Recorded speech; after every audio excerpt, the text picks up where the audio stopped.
may alok na pabuya ang MMDA sa ikahuhuli ng isang lalaki matapos nitong magpanggap na tauhan ng ahensya para makapangotong sa mga motorista. Si Ryan Lesiges sa detalye. Bibidyo ko lang ha.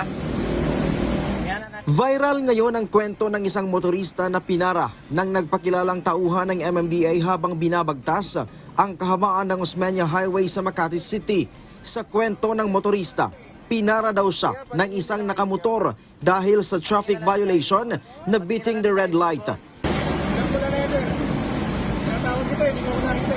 Pero sa halip daw na magmulta ng 2,000 piso, pwede naman daw ito pag-usapan. Dito na nagduda ang motorista. Mas nakumbinsi pa ang motorista na hindi totoong traffic enforcer ang sumita sa kanya dahil hindi ito naka-uniforme. Wala din daw plaka ang dala nitong motor.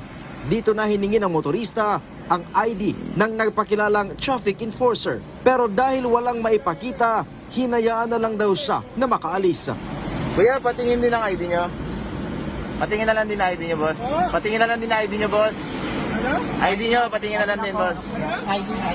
Kasi marinig eh. ID ko. ID, boss, ID. ID lang. ID. Bawal po sa amin yan. Bawal. Iusap naman si bossing eh.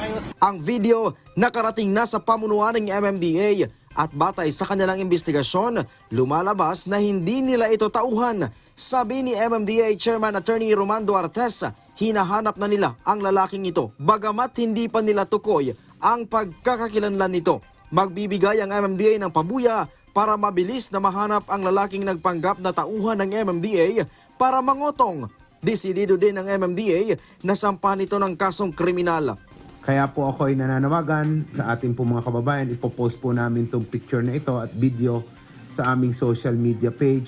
At kung sino po ang makaka-identify nitong taon to ay bibigyan ko po personally ng reward na 10,000 pesos para po ma-file namin ng kaukulang demanda, criminal na demanda ito pong taong ito. Hindi naman ikinatuwa ng ilang MMDA personnel ang ginawang pagdungis sa kanilang pangalan. Si Mary Ann, 6 na taon na daw bilang isang traffic enforcer at sa loob ng 6 na taon ay inalagaan daw niya ang kanyang pangalan at ang ahensya.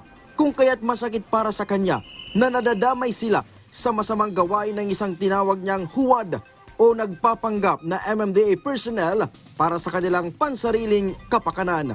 Sobrang hirap po kasi unang-una nakatayo kami ng almost 8 hours sa buong duty namin.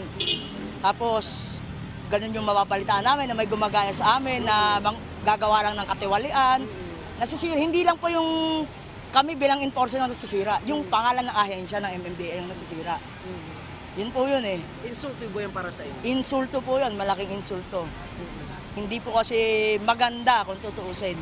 Ryan Lesiges para sa Pambansang TV sa Bagong Pilipinas.